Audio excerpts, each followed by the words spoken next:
I have seen so many amazing engineers, some of it even my friends, ace each and every technical round when it comes to Amazon's full loop interview, but they still miss out on the offer. Why? The answer is nailing their behavioral interview. In a job market where hundreds of thousands of people apply for a position and most of them are qualified technically to meet the actual requirements of the position, the differentiation in this case is how well you fit into the company culture and how well you fit into that particular team. I got my Amazon offer because I strategically prepared for the behavioral interview and made sure that I had prepared for it in a way that I had things to talk about that match with the principles and the culture that Amazon follows. And in this video, I'm going to tell you how you can do the same if you have an upcoming interview at Amazon. Before we start, hello everyone, my name is Jugal. I recently joined Amazon as a software engineer straight out of university after my master's here in the US. And I help my students land big tech offers, study at universities for free, and so much more with everything in between.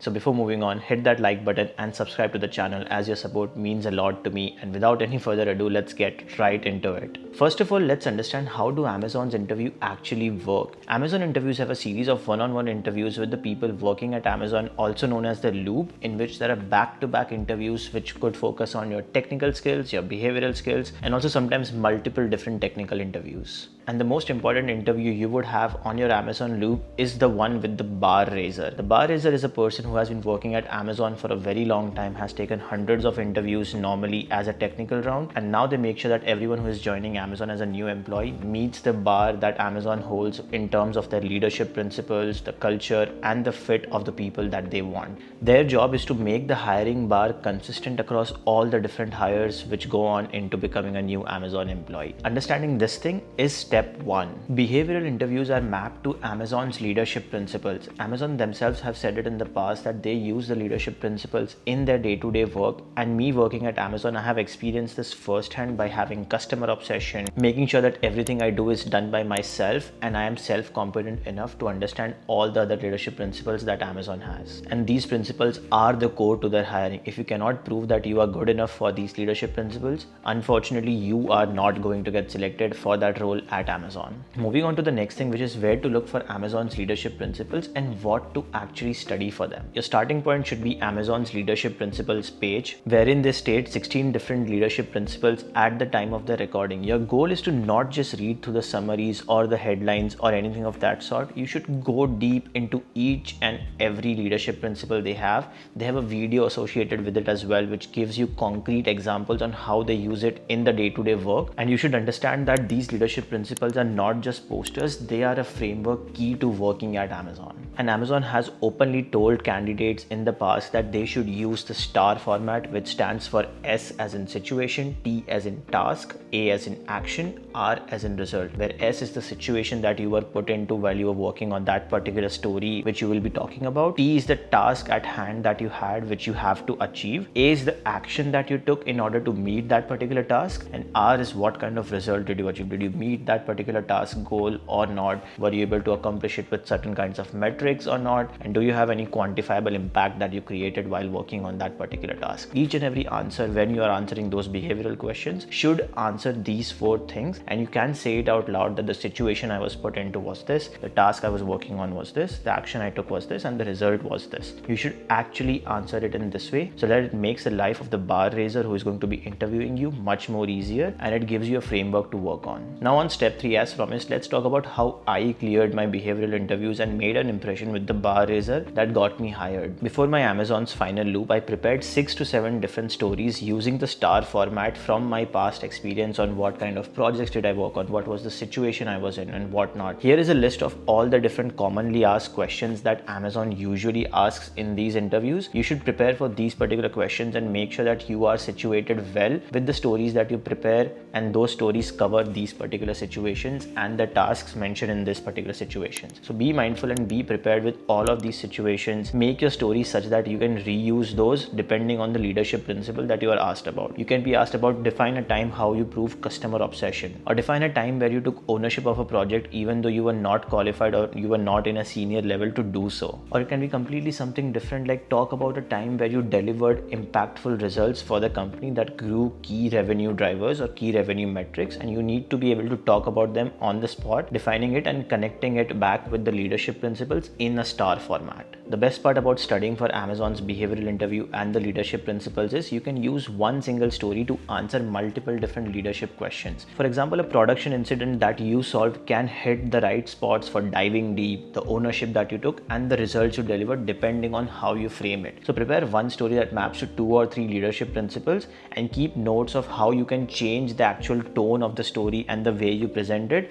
in order to meet that particular leadership principle. By making those consistent and clear notes, I stayed very nimble and very agile without sounding very scripted when it came to the actual interview, and was able to tell my stories with ease to the actual interviewer. While preparing each and every story, I asked myself, would the bar raiser believe that this particular story or this particular incident raises the bar or not? And this way I was able to strengthen the results I had in the star format, and the mechanisms or the actions that I took to solve that particular task were vastly different from when I started preparing for the interview versus when I ended just before the interview. My answers looked completely different and my story sounded so much more concrete and so much more better and structured that it was bound to raise the bar with the bar raiser. Let's take an example situation and an example story of what I actually used in one of those interviews and solve it together using the star format. So I have my story pulled right here, and the situation that I prepared it for was, tell me about a time you uncovered and fixed a customer pain. This is a very commonly asked question on Amazon interviews. You can find it anywhere on LeetCode and a lot of other places. I'll mention those links down in the description below. The situation of the task that I prepared for was the critical checkout failures when people were trying to buy gift cards for a service that I worked on, and what kind of failures were they facing, what was the impact of that failure, and all of those things were in my situation or the task that I was assigned to actually solve that particular pain point. For defining the action I took, I clearly mentioned that I instrumented all the different error paths, I segmented different logs, reproduced the different edge cases that there were existing, prepared a document, got it reviewed by my peers who were working for way longer at the company to make sure that I have not missed any further edge cases, and then I shipped a hotfix and also added alarms on top of that so that nothing goes wrong in the future, and if it does, we are immediately notified. This describes 3 different leadership principles for Amazon. One is which is customer obsession. I solved a customer problem which was causing them a real pain. The next is bias for action. I did all of this on my own, prepared a document, got it reviewed, and all of those things. And also ownership. I owned the actual thing that I was working on, and I documented everything which goes on for that particular error that we were facing. And for results, I clearly mentioned that the P95 of the checkout error, which is the 95th percentile of the number of errors, decreased by 42%. The number of tickets that our customer support got decreased by 38%, which is a key revenue driver because the number of time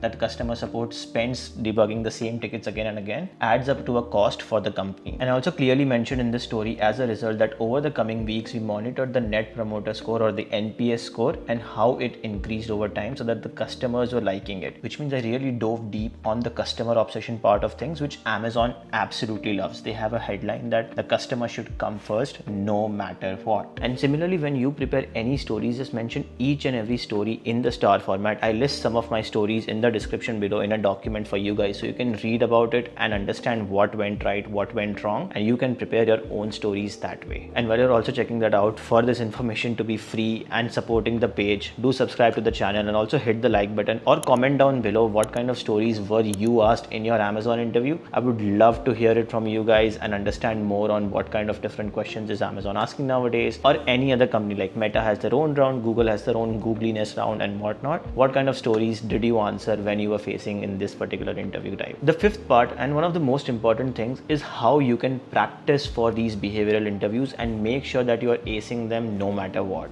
The best way to do it is to find someone who already works at Amazon and ask them to mock interview you. That way they can understand each and every nooks and crannies of the things that you are answering, find out the flaws in your answers and help you correct them. If you're not able to find anyone, just find some of your friends who you go to university with or your colleagues who you constantly work with and ask them to interview you on the basis of the different questions or the different situations I mentioned previously in this particular video, which are also mentioned down in the description. And while you're practicing all these mock interviews, make sure you are able to answer each and every follow-up questions as well, because there's going to be a lot of follow-up questions in each and every story that you give. That can be like, what was the before versus after difference in metrics? What did you learn from this particular situation that you solved? Or what did you exactly do? Explain it a little bit more depth in terms of the technical knowledge that you showed. You should be able to answer all of these follow-up questions without stuttering even a single bit. And some of the common reasons why people get rejected are because they use vague numbers, they don't have any concrete examples examples of how they did what they did. They're not able to tie their stories correctly with the actual leadership principles, and they keep using the word we instead of the word I. This interview is about you, not your team, not your company that you worked at, no one else. It's about you and what you did. It's very, very important to make sure that you are demonstrating skills that are relevant to you and demonstrating the principles that you undertook while you were solving that particular bug, situation, or task. Well, that's it for this one, guys. All of the links that I mentioned about the leadership principles, the different stories I used, the common questions asked, all of those would be mentioned down in the description below. And while you're reading all of that, hit the subscribe button. It's literally free. It helps grow the channel massively and makes me want to create more of these videos to help you all out understanding all of the different concepts while landing a job. There's going to be many more videos in this particular series, from technical interviews to even different companies interviews that I personally gave, from Meta, Google, and whatnot. So do hit the subscribe button if you enjoyed this video, and I'll see you guys in the next one.